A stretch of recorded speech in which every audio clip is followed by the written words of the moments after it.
Welcome to episode 4 of AU Manufacturing Conversations with Brent Belinsky. This time around we look at pyrolysis with John Mellowes, a director at PyroAg and Biocarbon. We've occasionally written about biochar in the past.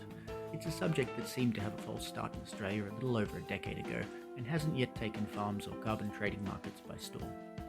Maybe one day it will play a role in large-scale sequestration of CO2, but right now it's apparently stuck in a classic chicken-egg scenario. Too costly because there is not enough demand because it is too costly.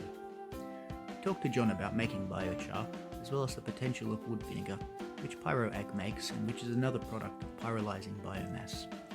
PyroAg has worked with University of Newcastle researchers over the last few years on wood vinegar to understand its safeness and possible benefits for farmers. We also get an update on Biocarbon's work creating and incorporating biochar briquettes in electric arc furnace steelmaking with Molycop. Thanks for downloading this episode. If you enjoy the conversation, please subscribe, leave a review via the podcast platform of your choice, and help us spread the word.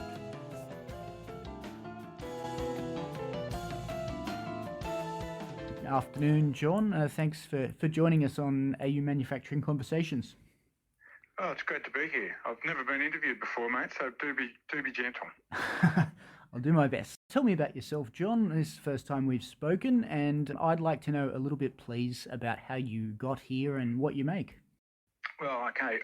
Do cut me off when I get boring, because if I talk about myself, it's bound to happen. So I trained and worked as a civil engineer for many years, with a bit of time in wastewater treatment, in which, funnily enough, microbes are used to clean up the water.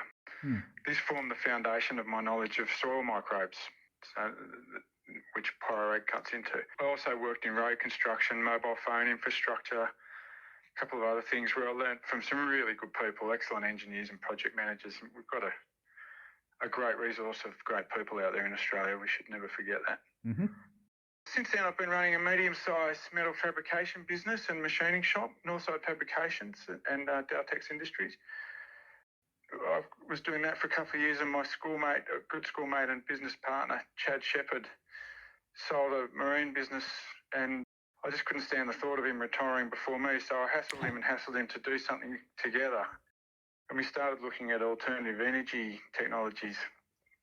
The one that really caught our eye was pyrolysis of biomass, which produces, clean burning gas, charcoal, sometimes called biochar, and pyroligneous acid from biomass, which you put in the front end. We researched the use of the pyroligneous acid because we sort of wondered what this stuff was and what you could use it for, and found that it's been used widely in Southeast Asia and Japan for a couple of centuries now, probably more like 3 actually. So we bought some on the internet from, I think Chad got it from Japan perhaps, and we tried it on some pot trials and found that it did make those plants grow faster and bigger and healthier. So we thought, this is interesting. So we produced our own pyroligneous acid, or wood vinegar, named it PyroAg, in a little pilot plant we've built ourselves. And we also import a little bit to just to keep up with the demand, because it's hard to match the sort of demand and production cycles at times. We've been working closely with our dealers, particularly a guy named John Norton from Biotech Organics in South Australia, just to ensure that the product is of a consistent quality, because wood vinegar can be made, well, there are many variables in the production of it, particularly temperature and time at temperature. And these can give you very varied results on the product. So we've had to really work to ensure that what we put out is a consistent quality, just to make sure that people are getting the same thing they got the last time they bought it. We've mentioned some words that might be not 100% familiar to some people. Could we just quickly have a sort of a bit of a glossary section where we talk about what pyrolysis is, what biochar is, what syngas and wood vinegar each are? If you're able to just tell people who might not know a hell of a lot about any of those terms, what they mean. Sure, that's a good idea. It's a bit of a minefield of new jargon for people who haven't heard this stuff before. Sure. So pyrolysis is quite an old technology, but basically it's the heating of any organic or carbonaceous material to relatively high temperatures, sort of around 600 degrees, with very low levels or no oxygen in there. For those who know anything about combustion, it's the oxygen that makes the thing burn. So without the oxygen, you're really just cooking the material or heating it enough so it breaks down into the base elements, such as carbon and hydrogen and nitrogen and whatever else. Then those things reform into things that you might want: methane, gas, hydrogen, water, and in our case, a variety of organic acids and phenols. Most of the carbon then gets left behind, and this is the charcoal or biochar, as people call it. Mm-hmm. As I said, pyrolysis is an old technology, very common prior to the petroleum industry coming along. Is a way of getting your hands on a lot of industrial chemicals. In fact, I grew up next to a demolished plant at Manly, mm-hmm. which got knocked down in the late 60s, I think. Biochar is just the charred material, as I said, that gets left behind once everything else has been cooked off. It can be added to the soil to improve the soil properties. It's got lots of little tiny holes in it, mm-hmm. lots of pores. And I like to think of it like a block of flats for microbes to live in. Right. And that's how it helps the soil. You've got lots of microbes in there, and also it can hold water, nutrients, etc. It's a structural additive to the soil. It has no fertilising properties as such, but it makes the soil structure better, if you can imagine that. Biomass is any material that's basically come from living things, such as wood chips or nutshells or whatever. It's a massive resource that's relatively untapped at the moment, often burnt or tipped into landfill. And syngas is formed in that pyrolysis process and is a blend of all the pyrolysis products that are gassed at normal temperatures, such as the methane, the hydrogen, the CO2, and so on. It doesn't really have a high energy density like natural gas or LPG, mm-hmm. so it's not necessarily worthwhile compressing and storing. But if you've got heat requirements on the site, it can put a big dent in your energy bill, as you can imagine. Like a lot of the places we're talking to about going, they use a lot of energy to dry nuts or season timber or what have you. So that gas can find a good home there. Wood vinegar or pyroligneous acid is the stuff that is a liquid when you're at normal temperatures. So, or perhaps it's stuck in the liquid, such as water. Yeah, the organic acids and phenols, they're all floating around in this sort of watery matrix. And that's what PyroAg is, except we take a little bit further, we test it, and we blend it to make sure we're giving a consistent product. We also remove tars, which, as you can imagine, can cause havoc with farmers' spray equipment. Wood vinegar is also used as a food additive, is it not, for a smoky flavour? It is. Ours isn't, because we haven't spent the time to and the money to have it registered as such. But yes, it is. So that's right. If your barbecue chips and your barbecue sauce, it's wood vinegar you're tasting right there. For context's sake as well, I'd like to know a little bit about the relationship between PyroAg and Biocarbon with your friend Chad Shepherd, as you mentioned earlier. Tell me, is there a lot of crossover in terms of people and IP between those two organisations? There sure is, yeah. So Chad and I are directors of both companies. Biocarbon is the business that owns the pyrolysis plant, and it also owns the IP around the steelworks coat replacement product. PyroAg is the business that sells and markets the pyroligneous acid, or the PyroAg, and char to the agriculture sector. PyroAg is really facing that agricultural market and selling into it. Those two businesses are really symbiotic. They really need each other to be successful. You need the technology to produce the products, but we can't develop the technology until we have a market demand to sell those products. So without both of those, the business doesn't really exist. I read on your website that you were the lead on designing and fabricating the pyrolyzer. Yep. I'd like to know, without getting too engineering detail heavy, as you know, not all our listeners, and certainly not the host of this program, technical by nature. What are the challenges and design considerations to building a pyrolyzing machine that works, perhaps with a bit of context with some of the things you mentioned before about time in the machine, heats, etc.? Yeah, that's a good question. I have to laugh at lead designer, though. You make me sound a bit like a rocket scientist there. Oh, right. yeah. I was in a team with a bunch of people, and I did the drafting. It's probably more accurate description. I see. Anyway, that aside. Look, high temperatures and materials handling are really the two big issues in pyrolysis. So, the high temperatures obviously cause havoc with metals, and the materials handling in that hot zone and just handling the biomass is a tricky thing in itself. the high temperature stuff can be solved with expensive materials, but that makes projects uneconomical. So we've bent and broken plenty of components in the hot zone, but we think now we've got a solution which is nice and simple and reliable and based on some pretty robust technology. Materials handling is a real headache with biomass because it's never uniform in size, it's never uniform in weight, and it's never uniform in strength. Whatever you put in there is different. You can imagine a handful of wood chips. No two wood chips look the same. So moving them around and transporting them and putting them through a hot area is tricky. We've spent a lot of time on finding out what works there, and we've got quite a depth of knowledge on that now, and we're about to incorporate it into our new pilot plant, which we're really excited about.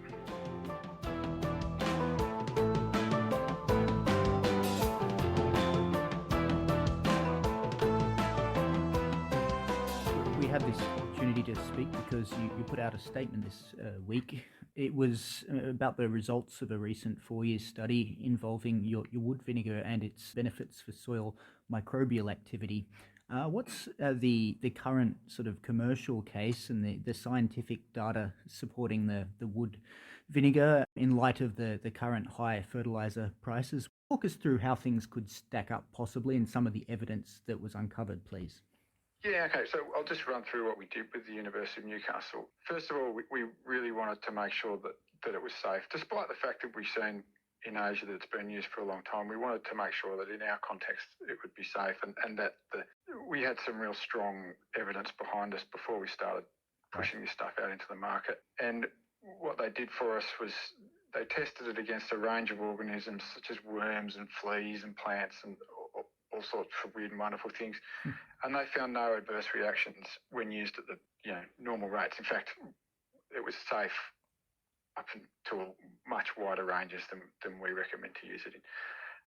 And they really pull those organisms apart to make sure there's no adverse effect right down to the cellular level, and they say, well, there's no tumours and all this sort of stuff. So we're really happy with that, and they produced a peer-reviewed paper on it, and that got published, and so we felt much more confident there with that.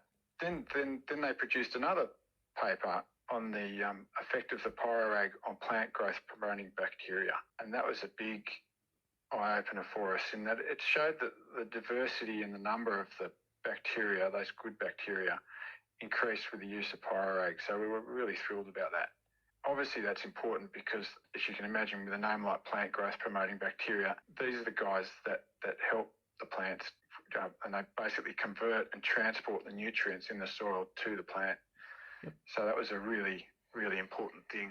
Those bacteria down there and all other microbes that are in there form a complex, really complex series of relationships, which agricultural science is really only just starting to uncover, and they're not very well understood. But we know that a bigger and more diverse community of those microbes can be of great benefit.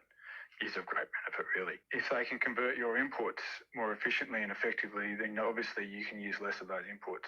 And with the prices the way they are at the moment, that's going to be a big cost saving to anyone. Farmers are having a pretty good year at the moment with all this rain, and they'll get some good yields, but fertiliser and chemical prices are soaring. I mean, they've doubled and tripled recently, some of those prices, and that's if and when you can get them. So they're under a lot of pressure. So if we can reduce those just by a little bit, we're going to help them a lot. PyroAg, we spray it out there it's literally cents per hectare, but the inputs like the fertiliser in terms of $1 per hectare. So for a little outlay, they can save quite a lot of money. We've got a lot of farmers who've come back to us for several years now with this same sort of story that they're squirting out a little bit of our stuff and not having to outlay quite so much on their inputs, which is a big story. Often some of those guys, it takes a bad year or two for the farmers to sort of look around for something new, and when they come to us, not often, they tend to stick with us after that. When it's properly supported with good knowledge, the PyroAg, people stick with it, and it's a good product. You've had some positive results with an almond farmer, I understand. Yeah, almond farmers amongst other things. I have to be a little bit careful because I can't claim too much because we haven't registered these products. Quite all right. With the APVMA, but they're using it. They're getting better yields. They're getting better nuts. It just is a positive story for them. I mean, I have to say it's in combination with other methods as well. They're not just putting our stuff out and nothing else. They have to have a slight change of mindset and get some really good advice around how they're running their place. It's another tool for the job, and not one tool does everything. Exactly, it's another tool in the kit. I'd like to know, please, one of the enduring issues with manufacturing in Australia is collaboration with public researchers. Not every company needs to do it, but for a company that's doing something new especially, it's often a good idea to prove the work out, to have a body of evidence behind it as you're assembling. I'd like to know, please, you've worked through the CSIRO Innovation Connections program, and you've had the involvement of New South Wales DPI for tech voucher funding, and you've made use of some programs. What's been your experience of them, and what can they offer manufacturers to link with researchers, and what, if anything, could be done better through those? Yeah, that's a good question. We've had a really positive experience through it, and obviously we've been with the University of Newcastle. They've given us those 2 or 3 studies that have really helped us out. Those guys getting into universities, obviously they just have some expertise to do things that we just can't. I mean, there's no way we could have tested our product against all those crazy fleas and things. It's like going to see a good professional, an accountant or a lawyer or whatever. They just know what to do where you don't, and it's a tremendous benefit. Also, we learnt a lot from them. You know, with their expertise, our sort of layman understanding of the soil science for PyroAg really blossomed, and that's been a tremendous boon as well. With what they could do better, I'm not sure. I think they do really well. They have these things set up, and they have guys to advise and help you facilitate the process. I mean, we've got a guy named Dave Fleming from Oz Industry who I think was appointed as part of the CSIRO thing, and he helps just guide you through the process, which makes it a lot easier. Just having people there who know their way around that process and that bureaucracy really help, and means we don't have to learn the ins and outs of that whole system. So I think that's a great thing, the way they do that. Possibly the only thing I could think that they could do better is to get the word out to people. We didn't really know that this money and this assistance was available until we started knocking on doors about to do research. So yeah, we found it a really positive thing, I've got to say. As you mentioned, sometimes you just don't know where to go, and I imagine an issue for a lot of smaller businesses is just, simply finding the front door for some of these research institutes, and I guess you got a hand there. Yeah, that's right. It certainly does. And not necessarily, I mean, the researchers are easy to find because you can find your local university without too much trouble, but finding your way around that bureaucracy, it is really helpful to have those facilitator types like Dave who do help. I mean, they basically do all the work. They send you a form, you tell you to fill it in, and then they put it in the right mailboxes. It's really useful. Let's return to your old mate, Chad Shepherd, who is also a colleague at Biocarbon, as you mentioned. At the beginning of the year, we had a bit of a chat with Chad about a fascinating project. You got an exhilarating commercialization grant for working with Molycop on biochar as a substitute for coking coal in electric arc furnace steelmaking. It's a really cool bit of work, something that could provide an answer to the scale issues of biochar, which is, sort of made in boutique amounts, and if you could get the volumes up, maybe to become more economical for everyone else. And aside from that, it's an interesting solution. Everyone wants to see carbon taken out of steelmaking, and this is one perhaps answer in that. Tell me about the progress of that work so far, if you're able to, and what's come out of it. We're really excited about this project. As you said, steel making produces a lot of the world's CO2, and decarbonising the steel industry is really going to be necessary to get our carbon emissions down. But anyway, back to the project. We've made the first large batch of briquettes, which have gone up to Molycop in Newcastle. They'll be testing them in their furnace in the very near future. They plan to ramp up the percentage of our bricks blended with the standard coat. So they'll start with, maybe 20% of our briquettes and 80% coat until they get to 100%. We're trialling a range of different bricks, different binders to see what works best and has the lowest production cost. It's obviously still ongoing, but we're really confident that there's a solution there. We don't expect to find any problems with what we sent them. So it's really exciting. While we're doing all that, we're busy when we're making more bricks, and now obviously knocking those out while they're testing the lot we've sent them, because they wanted, I think it was 50 tonne. So we're busy making 50 tonne of bricks. I bet. We've also been, just on that project, we've been approached by steelmakers overseas who want to trial the bricks as well. So we've signed an NDA with one and intend to send them a container load of bricks later this year once we've supplied Molycop for their trial. And you can imagine steelmaking is just an enormous market for this.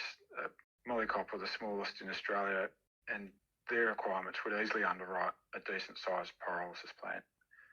And then you go again, think bigger again. Australia really, it's a minnow in the steelmaking world. The overseas market is just mind-boggling when you sit down and do some numbers.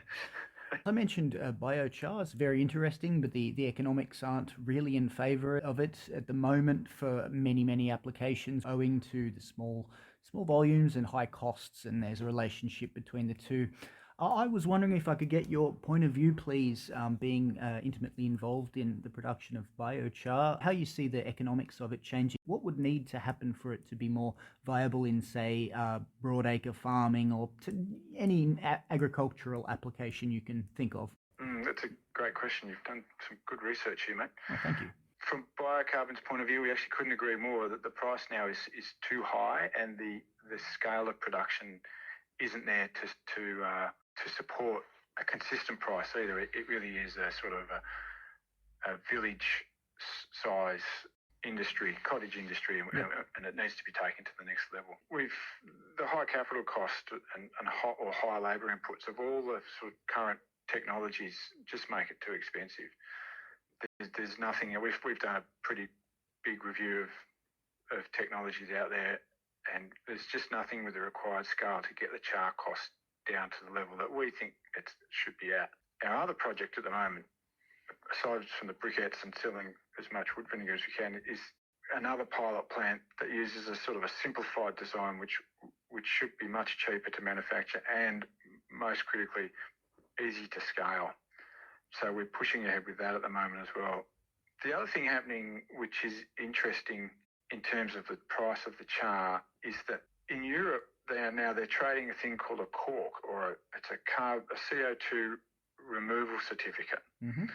These certificates, as the name suggests, are for removing CO2 from the atmosphere and locking it up for a period of time. So you enter this market and say, well, I'm going to take a ton of CO2 out of the atmosphere, and it's going to be for 100 years or 5 minutes or whatever.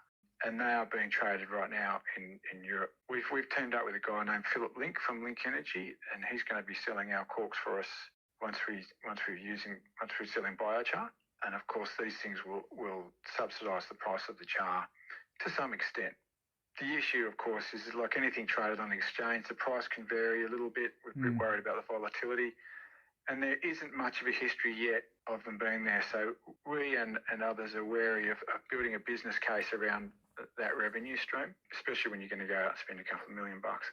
So I think at the end of the day, to get the cost down, it's really going to be that old story of getting to scale. And that's part of the reason we've gone down the steelworks route, actually, is they need sizable volumes to produce steel. So you can go and underwrite an investment based on those volumes. And then with what's left over, if you make a machine that's 20% bigger, let's say, you can start to seed that agricultural market at a good price because you've got the scale already. Understood. Yeah. That's why I'm so interested in what you're doing around volume. I think that it's a piece of the puzzle that's been missing, and luck building that volume and getting the price down. Yeah, volume's the key. Yep. No doubt. It's a little bit of a change of gears, but towards the end of these interviews, I like to ask guests for their point of view on why we need a strong manufacturing ecosystem in Australia. Why do people like you and me care so much about this? Why is it worth doing? You're running a couple of manufacturing companies, and I'm obviously keen on your perspective. What is it, please? Yeah, mate, we should talk more. I bore my wife and anyone else who listens on this topic. No one ever asked me this question. The same with my wife.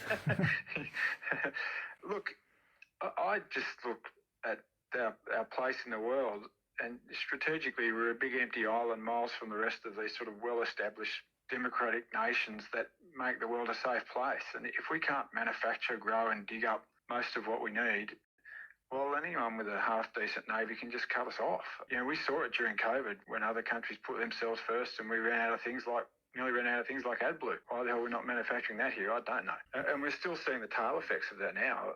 there's all sorts of bits and pieces that we're having trouble getting, particularly in the fabrication game. A lot of the more exotic metals are really hard to get our hands on. Look, I don't particularly like tariffs and subsidies, but it strikes me that when our government buys cars and ships and trains from overseas, there's just a whole lot of tax revenue that goes offshore, doesn't get generated and reinvested here.